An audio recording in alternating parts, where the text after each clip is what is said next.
Hi everyone, here with the REALME 6i, and let me share with you how to reset camera settings on this device.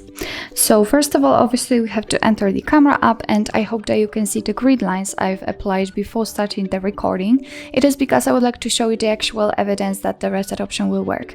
So and now we can enter the settings, which are in the right upper corner, since we are on the photo mode obviously. So let's tap on it and enter the settings.